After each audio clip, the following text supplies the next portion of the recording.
ദൈവ തിരുനാമത്തിന് മഹത്വമുണ്ടാകട്ടെ. കർത്താവിൻ്റെ സ്നേഹം ആകർഷിച്ച് കർത്താവ് ഹൃദയത്തിൽ താല്പര്യവും ദാഹവും തന്ന് ഇന്ന് ഈ തിരുവചനം കേൾക്കുവാൻ ഇടയാകുന്ന ഓരോ ദൈവമക്കൾക്കും ക്രിസ്തു യേശുവിൽ എൻ്റെ എളിയ സ്നേഹവന്ദനം അറിയിക്കുന്നു. ദൈവനാമം മഹത്വപ്പെടട്ടെ. 2026 ദിവസങ്ങളിലേക്ക്, ഓരോ ദിനങ്ങളിലേക്ക് നാം രാവിലെ കാൽ ചവിട്ടിയ ദിവസം നാം പ്രവേശിക്കുകയാണ്. ഓരോ ദിവസവും കൊഴിഞ്ഞു പോകുന്നു.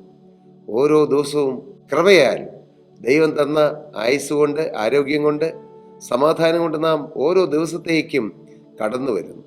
ഇന്ന് എന്ന് പറഞ്ഞ ഒരു ദിവസം നമുക്ക് ദാനമായി ദൈവം തന്നിരിക്കുന്നു. അനേകർക്ക് അത് കിട്ടിയിട്ടില്ല, പക്ഷെ നമുക്ക് ദൈവം തന്നു. അതോർത്ത് നമുക്ക് കർത്താവിനെ സ്തുതിക്കാം. ഹല്ലേലൂയ. നാം നിത്യതയോട് അടുത്തുകൊണ്ടിരിക്കുകയാണ്. യേശുവിൻ്റെ രണ്ടാമത്തെ വരവിനോട് അടുത്തിരിക്കൊണ്ടിരിക്കുകയാണ്. പോരാ, നമ്മുടെ മരണത്തോട് നാം അടുത്തുകൊണ്ടിരിക്കുകയാണ്. ഇതൊരു സത്യമാണ്. ഓരോ ദിവസം കഴിയും തോറും യേശുവിൻ്റെ രണ്ടാമത്തെ വരവിനോട് നാം അടുത്തടുത്തുകൊണ്ടിരിക്കുന്നു. കർത്താവിന് സ്തോത്രം. ഇതെല്ലാം നമ്മുടെ ജീവിതത്തിൽ പച്ച പിടിച്ച് നിൽക്കേണ്ട ചില കാര്യങ്ങളാണ്. യേശു വരും, തീർച്ചയായും വരും. കർത്താവിന് സ്തോത്രം. യേശു ജനിക്കുമെന്നും, യേശു സ്വർഗം വിട്ട് ഭൂമിയിലേക്ക് വരുമെന്നും, യേശു ഈ ഭൂമിയിൽ പ്രവർത്തിക്കുമെന്നും, കർത്താവിന് സ്തോത്രം, യേശു ക്രൂശിക്കപ്പെടുമെന്നും, യേശു ഉയർത്തെഴുന്നേൽക്കുമെന്നുള്ള എല്ലാ വാഗ്ദത്തങ്ങളും നിറവേറി കഴിഞ്ഞു. ഇനി നിറവേറാനുള്ള ഏറ്റവും പ്രധാനപ്പെട്ട ഒരു വാഗ്ദത്തമാണ് യേശു രണ്ടാമത് വരും. നാമും ആ പ്രത്യാശയാൽ നിറയണം. ഈ വചനങ്ങളെ കൊണ്ട് അന്യോന്യം ആശ്വസിച്ചുകൊള്ളുവീനെന്ന് ദൈവത്തിൻ്റെ വചനം പറയുന്നു. ഏത് വചനം? കർത്താവ് താൻ ഗംഭീരനാദത്തോടും പ്രധാന ദൂതന്റെ ശബ്ദത്തോടും ദൈവത്തിൻ്റെ കാഹളത്തോടും കൂടെ സ്വർഗത്തിൽ നിന്ന് ഇറങ്ങി വരികയും ക്രിസ്തുവിൽ മരിച്ചവർ മുമ്പേ ഉയർത്തെഴുന്നേൽക്കുകയും ചെയ്യും. പിന്നെ ജീവനോടെ ശേഷിക്കുന്നവരായി നാം അവരോടൊരുമിച്ച് ആകാശത്തിൽ കർത്താവിനെ എതിരേൽപ്പാൻ മേഘങ്ങളിൽ എടുക്കപ്പെടും. ഇങ്ങനെ നാം എപ്പോഴും കർത്താവിനോട് കൂടെ ഇരിക്കും. ഈ വചനങ്ങളെ കൊണ്ട് അന്യോന്യം ആശ്വസിപ്പിച്ചുകൊള്ളുകയും. നിത്യയുഗായുഗം യേശുവിനോട് കൂടിയിരിക്കുന്ന മഹാഭാഗ്യത്തെക്കുറിച്ചാണ് അപ്പോസ്തലൻ അവിടെ പറയുന്നത്. പ്രിയ സഹോദരങ്ങളെ, യേശുവിനോട് കൂടി ഇരിക്കുന്നത് ആനന്ദമാണ്. അത് ഭൂമിയിലാണെങ്കിലും സ്വർഗത്തിലാണെങ്കിലും യേശുവിനോട് ചേർന്നിരിക്കുക, യേശുവിനോട് ചേർന്ന് ജീവിക്കുക, യേശുവിനോട് ചേർന്ന് ദൈനംദിന ജീവിതം നയിക്കുക. ഈ ഭൂമിയിൽ ജീവിക്കുമ്പോൾ ഇതെല്ലാം നമുക്ക് സാധിക്കും. ഹാനോക്ക് ദൈവത്തോട് കൂടെ നടന്നുവെന്ന് നാം തിരുവചനത്തിൽ വായിക്കുന്നു, ഉൽപ്പത്തി പുസ്തകത്തിൽ ഇല്ലേ? ഈ തലമുറയിൽ നമുക്ക് യേശുവിനോട് കൂടെ നടക്കാം, യേശുവിനോട് ചേർന്ന് നടക്കാം. കർത്താവിന് സ്തോത്രം. യേശു തൻ്റെ പരിശുദ്ധകരം നമ്മുടെ തോളിൽ വെച്ചുകൊണ്ട് നടക്കുന്ന ശ്രേഷ്ഠകരമായ അനുഭവം കർത്താവ് നമുക്ക് തരും. യേശു തൻ്റെ ഹൃദയം മുഴുവൻ നമ്മെ അറിയിക്കുന്ന, കർത്താവിൻ്റെ ഹിതം അറിയിക്കുന്ന ആ ഭാഗ്യാവസ്ഥ നമുക്ക് തരും. യേശുവിൻ്റെ ഹൃദയമുള്ളവരാക്കി നമ്മെ തീർക്കുന്ന വലിയ ശ്രേഷ്ഠകരമായ അനുഭവം നമുക്ക് തരും. ഇതൊന്നും ഒരു മരിചികയല്ല. ഇതെല്ലാം നമ്മുടെ ജീവിതത്തിൽ സാക്ഷാത്തായി ലഭിക്കുന്ന അനുഭവങ്ങളാണ്. യേശുവിൻ്റെ ഹൃദയമുള്ളവരാകുക. സ്തോത്രം. പ്രിയപ്പെട്ടവരെ, നമുക്ക് ലൂക്കോസിന്റെ സുവിശേഷത്തിൽ 5-ാം അധ്യായത്തിൽ അപ്പോസ്തലനായ പത്രോസിന് വലിയ അനുഗ്രഹം കിട്ടി. ശീമോൻ പത്രോസ് പറയുകയാണ്, കർത്താവേ, ഞാൻ പാപിയായ ഒരു മനുഷ്യനാകൊണ്ട് എന്നെ വിട്ടുപോകണമേ എന്ന്. പാപിക്ക് രക്ഷകൻ ആവശ്യമുണ്ട്, വേണം. പാപിയായ തനിക്ക് പാപം മാറ്റുന്നൊരു യേശുവിനെ ആവശ്യമാണ്. പിന്നെ എന്തുകൊണ്ടാണ് ശീമോൻ പത്രോസ് അങ്ങനെ പറഞ്ഞത്? രണ്ട് കാര്യങ്ങളാണ് പ്രധാനമായും ശീമോൻ പത്രോസ് പറഞ്ഞത്. കർത്താവേ, പരിശുദ്ധനായി അങ്ങയുടെ മുമ്പിൽ നിൽപ്പാൻ എനിക്ക് യോഗ്യതയില്ല. രണ്ട് കാര്യങ്ങൾ: അങ്ങ് പരിശുദ്ധനാണ്, ഞാൻ പാപിയാണ്. ഇതൊരു വലിയ വെളിപ്പാടാണ്. ഞാൻ പാപിയാണെന്നും യേശു പരിശുദ്ധനാണെന്നും കണ്ടെത്താൻ ഇടയാകുക. അന്ന് യേശുക്രിസ്തു പരശുശ്രൂഷ ചെയ്തപ്പോൾ വലിയൊരു കൂട്ടം യഹൂദ ജനത്തിന്, ഇസ്രായേൽ ജനത്തിന്, ജീവനുള്ള ദൈവത്തിൻ്റെ മക്കളായ ഇസ്രായേൽ ജനത്തിന് യേശുവിനെ തിരിച്ചറിയാൻ കഴിഞ്ഞില്ല. അവര് നീതിമാന്മാരായിട്ട് നിന്നു, യേശുവിനെ പാപി എന്നവർ മുദ്രകുത്തി. പ്രിയ സഹോദരങ്ങളെ, ആത്മീയ ജീവിതത്തിലെ വലിയൊരു കണ്ണുകാഴ്ച കിട്ടുന്നതാണ് യേശു വിശുദ്ധനായ ദൈവമെന്നും ഞാൻ പാപിയെന്നും. അങ്ങനെ കിട്ടുമ്പോഴാണ് ഈ പാപിയായ എന്നെ രക്ഷിക്കാൻ വിശുദ്ധനായ യേശു വേണമെന്നുള്ള ആഗ്രഹം നമുക്ക് വരികയുള്ളൂ. ആ ഒരു ബന്ധം, പാപിയായി എന്നെ തേടി വന്ന യേശു രക്ഷകൻ. ഇല്ലേ, പാട്ടുകാരൻ പാടും, പാപികളെ തേടി വന്ന യേശു രക്ഷകൻ, പാപം ഇല്ല വിശുദ്ധർക്കായി ഇതാ വരുന്നേ എന്ന്. യേശുക്രിസ്തു പാപികളെ തേടി വന്നവനാണ്. യേശുക്രിസ്തു പാപികളെ മാറ്റി നിർത്തുന്നവനല്ല. പക്ഷേ പത്രോസിന്റെ ജീവിതത്തിൽ ആന്തരിക എളിമ, യേശുവിൻ്റെ മുമ്പിൽ നിൽപ്പാൻ എനിക്ക് യോഗ്യതയില്ലെന്നുള്ള ആ യഥാർത്ഥ അവസ്ഥ. മാത്രമല്ല, പത്രോസ് എല്ലാം തുറന്നു പറയുകയാണ്. ഇന്ന് സ്വന്തം ജീവിതത്തിൽ ഒരു തെറ്റുണ്ടെങ്കിൽ മറ്റുള്ളവരോട്, അല്ല ഒരു കൗൺസിലിംഗ് ചെയ്യുന്ന ഒരാളോട്, ഒരു സഭാ ശുശ്രൂഷകനോട് തുറന്നു പറയാൻ ചിലർക്ക് മടിയുണ്ട്. ചില സമയങ്ങളിൽ ആ തുറന്നു പറച്ചിൽ അപകടം ഉണ്ടാക്കിയിട്ടുമുണ്ട്. എന്നാൽ യേശുക്രിസ്തുവിൻ്റെ സന്നിധിയിൽ എല്ലാം തുറന്നു പറയാം. എല്ലാം തുറന്നു പറഞ്ഞിട്ടുണ്ടോ? നമ്മൾ ഓരോരുത്തരും ചിന്തിക്കണം. നിങ്ങൾ ഓരോരുത്തരും ചിന്തിക്കണം. യേശുവെ, ഞാൻ പാപിയായ ഒരു മനുഷ്യനെന്ന് വാസ്തവമായി ദൈവത്തിൻ്റെ പരിശുദ്ധാത്മാവ് പാപബോധം തന്ന് അങ്ങനെ അനുതാപ വാക്യങ്ങളോട് യേശുവിനോട് പറഞ്ഞ ഒരു ദിവസം നിങ്ങൾ ഓർക്കുന്നുണ്ടോ? ആ ഒരു ദിവസം മാത്രമല്ല, നമ്മുടെ ജീവിതപന്ഥാവിൽ മുന്നോട്ട് പോകുമ്പോൾ, നമ്മുടെ ജീവിതത്തിൽ ചില സമയങ്ങളിൽ, ചില അവസരങ്ങളിൽ നമ്മുടെ മേൽ ഒരു കൊടുങ്കാറ്റടിക്കുന്നത് പോലെ, ഒരു തിരമാല അടിക്കുന്നത് പോലെ വരുന്നതായ ചില പാപപ്രകൃതങ്ങളും പാപ സ്വഭാവങ്ങളും കണ്ടിട്ട് സാഹചര്യങ്ങളെ കുറ്റം പറയാതെ, കർത്താവേ, എൻ്റെ ജീവിതത്തിൽ പാപം വന്നത് എൻ്റെ ജീവിതത്തിൽ പാപമുള്ളത് കൊണ്ടാണ്. എനിക്ക് ആരോടെങ്കിലും നീരസം വന്നത് അത് അവരുടെ കുഴപ്പമല്ല, എൻ്റെ ഉള്ളിൽ നീരസം എന്ന പാപം കെട്ടിക്കിടക്കുന്നതുകൊണ്ടാണ്. അതിൻ്റെ ഒരു ഔട്ട്ഫ്ലോയാണത്, പുറത്തേക്ക് വരുന്നു. കർത്താവായ യേശുക്രിസ്തു ആഴത്തിൽ ക്രിസ്തീയ ജീവിതം എന്താണെന്ന് പറഞ്ഞു.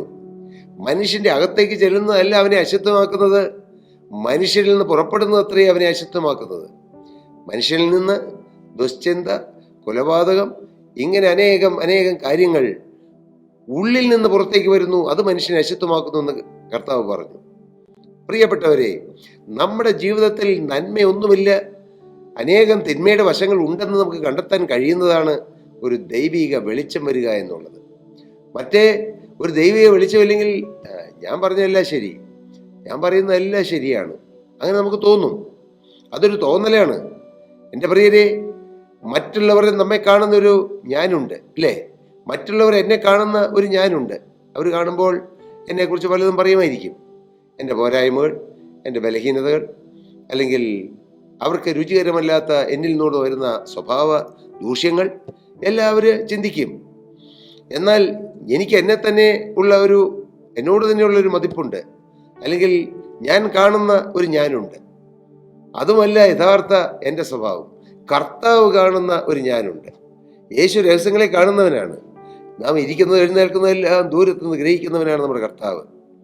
കർത്താവിനെല്ലാം അറിയാം. കർത്താവ് കാണുന്ന പോലെ എനിക്ക് എന്നെ തന്നെ കാണാൻ ഒരു കൃപ തരണമേ എന്ന് നാം പ്രാർത്ഥിക്കണം. യേശുവേ, അങ്ങ് എന്നെ എങ്ങനെ കാണുന്നുവോ അതുപോലെ തന്നെ എനിക്ക് എന്നെ തന്നെ കാണാൻ ഒരു ഭാഗ്യം തരണമേ. അത് ഭാഗ്യം മാത്രമല്ല, അതൊരു സുബോധമാണ്. കർത്താവിന് സ്തോത്രം.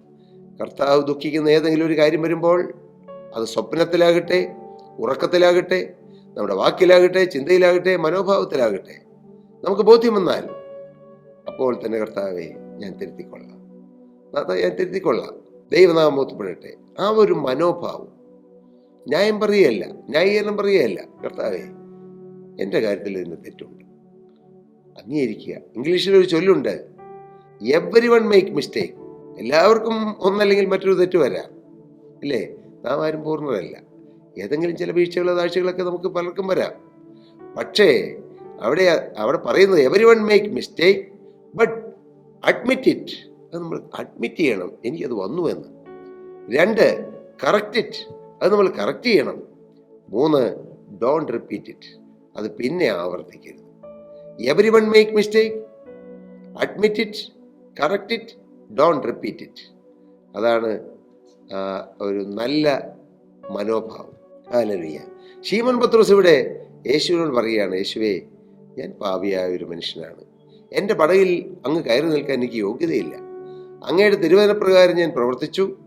പക്ഷേ ഈ അനുഗ്രഹങ്ങളെല്ലാം കിട്ടിയപ്പോൾ ഈ അനുഗ്രഹങ്ങളിൽ ഞാൻ അഭിമാനിക്കുകയോ അഹങ്കരിക്കുകയോ പ്രശംസിക്കുകയോ അല്ല, എൻ്റെ ആത്മാവിൻ്റെ അവസ്ഥ കണ്ടെത്തി കർത്താവിനോട് തുറന്നു പറയുക. ഇതൊരു വലിയ ശ്രേഷ്ഠ അനുഭവമാണ്. അനുഗ്രഹങ്ങൾ ദൈവത്തിൻ്റെ സന്നിധിയിൽ കിട്ടിക്കഴിയുമ്പോൾ ജനം കർത്താവിനെ മറന്നുപോകും. സ്വാഭാവികമായിട്ട് അങ്ങനെയാണ്. ആ 10 കുഷ്ഠരോഗികൾ സൗഖ്യമായി, ഒരുവൻ മാത്രമേ തിരിച്ചു വന്നുള്ളൂ. ബാക്കി 9 പേരും സൗഖ്യം കിട്ടി, അവർ മടങ്ങിപ്പോയി. എൻ്റെ പ്രിയരെ, നമുക്ക് നന്ദിയുള്ളവരാകാം, യേശുവിനോട് നന്ദിയുള്ളവരാകാം, യേശുവിൻ്റെ സന്നിധിയിൽ എളിമയുള്ളവരാകാം. കർത്താവേ, ഞാൻ പാപിയാണ്, അതുകൊണ്ട് പാപി പാപി എന്ന് പറഞ്ഞ് നിരാശപ്പെട്ടിരിക്കാനാണോ? അല്ല. പക്ഷേ ജീവിതത്തിൽ ഒരിക്കലായി എന്നേക്കുമായി പാപി എന്നുള്ള സത്യം തിരിച്ചറിഞ്ഞ് അനുദപിച്ച് ഒരു സത്യ മാനസാന്തരത്തിലേക്ക് വരണം. പിന്നീട് ശുദ്ധീകരണമാണ്. ആ ശുദ്ധീകരണം പ്രാപിക്കുമ്പോഴും നമ്മുടെ ജീവിതത്തിലുള്ള പാപങ്ങൾ കണ്ടെത്തി കർത്താവിനോട് ഏറ്റുപറയണം. അങ്ങനെ അനുദിനവും ശുദ്ധീകരണം പ്രാപിച്ച് ഒന്നുകിൽ നമ്മുടെ മരണം, അല്ലെങ്കിൽ കർത്താവിന് രണ്ടാമത്തെ വരവ്, ഇത് ഏതാണോ ആദ്യം സംഭവിക്കുന്നത് അത് മുഖപ്രസന്നതയോടെ അഭിമുഖീകരിക്കാൻ കഴിയുക. അതാണ് ഒരു മനുഷ്യൻ ലഭിക്കാവുന്ന ഏറ്റവും വലിയ ഭാഗ്യം. പ്രിയപ്പെട്ടവരെ, പത്രോസ് യേശുവിൻ്റെ കാൽക്കൽ വീണു. നാഥാ, ഞാൻ പാപിയായ ഒരു മനുഷ്യനാകൊണ്ട് എന്നെ വിട്ടുപോകണമേ എന്ന് പറഞ്ഞു. വിട്ടുപോകാൻ ഉദ്ദേശമല്ല പറഞ്ഞത്. അതിൻ്റെ ആന്തരികമായ അർത്ഥം യേശു എൻ്റെ കൂടെ നിന്ന് മാറിപ്പോക്കോ എന്ന് പറയാനല്ല, ഞാൻ അത്രത്തോളം കുറവുള്ളവനാണെന്നുള്ള അഡ്മിറ്റൻസ് ഓഫ് നത്തിങ്നെസ്, ആ ഒരു ഒന്നുമില്ലായ്മ അംഗീകരിക്കുന്ന ഒരു ആന്തരിക മനോഭാവം. അത് നെഗറ്റീവ് അല്ല, അത് താഴ്ചയല്ല, അത് ഉയർച്ചയുടെ ഒരു പടവാണ്. ഉയർച്ചയുടെ ആദ്യത്തെ സ്റ്റെപ്പാണത്. കർത്താവേ, ഞാൻ ഏതുമില്ലാത്തൊരു നിസ്സാരെന്ന് കണ്ടെത്തുക. കർത്താവിന് സ്തോത്രം. പ്രിയ സഹോദരി സഹോദരങ്ങളെ, നിങ്ങൾ എന്ത് ഗ്രഹിച്ചു? ഈ അപ്പോസ്തലനായ പത്രോസിൻ്റെ അനുഭവം നിങ്ങളുടെ ജീവിതത്തിൽ എന്തെങ്കിലും നിങ്ങൾക്ക് ലഭിച്ചുവോ? ഒരു പാപബോധം, ഒരു അനുതാപം, അത് മുഖാന്തരം വരുന്ന മാനസാന്തരം, അങ്ങനെ യേശുവിനോട് ചേരുന്ന, യേശുവിൻ്റെ ഉള്ളിൽ തണുപ്പിക്കുന്ന സ്വർഗീയ അനുഭവം നിങ്ങൾക്ക് ലഭിച്ചോ? ഇല്ലെങ്കിൽ നിങ്ങൾ പ്രാർത്ഥിക്കണം, കർത്താവേ, അത് ഇന്ന് എനിക്ക് തരണം. അതാ ഞാൻ ഈ തിരുവചനം കേട്ടുകൊണ്ടിരിക്കുമ്പോൾ എൻ്റെ ഹൃദയത്തിൽ എനിക്ക് തിരുത്താനുള്ളത്, എൻ്റെ ജീവിതത്തിൽ എനിക്ക് മാറ്റം വരുത്താനുള്ളത് എല്ലാം കാണിച്ചു തന്ന് ഒരു സത്യാനുതാപത്തിലേക്കും മാനസാന്തരത്തിലേക്കും, അങ്ങനെ ദൈവരാജ്യത്തിൻ്റെ അവകാശത്തിലേക്ക് എന്നെ നയിക്കണമേ എന്ന് നിങ്ങൾ ഓരോരുത്തരും പ്രാർത്ഥിക്കൂ. കർത്താവ് നിങ്ങളെ അനുഗ്രഹിക്കും, നിങ്ങളെ സഹായിക്കും, നിങ്ങളെ സകല സത്യത്തിലും വഴി നടത്തും. അതിനിടയാകട്ടെ. ദൈവനാമം മഹത്വപ്പെടട്ടെ. പ്രിയ സഹോദരി സഹോദരങ്ങളെ, നിങ്ങൾക്ക് ഏതെങ്കിലും പ്രാർത്ഥനാ വിഷയങ്ങളുണ്ടെങ്കിൽ താഴെ കാണുന്ന നമ്പറിൽ ഞങ്ങളുമായി കോൺടാക്റ്റ് ചെയ്താൽ തീർച്ചയായും ഞങ്ങൾ നിങ്ങൾക്ക് വേണ്ടി പ്രാർത്ഥിക്കാം. കർത്താവ് നിങ്ങളെ അനുഗ്രഹിക്കുമാറാകട്ടെ. സ്തോത്രം.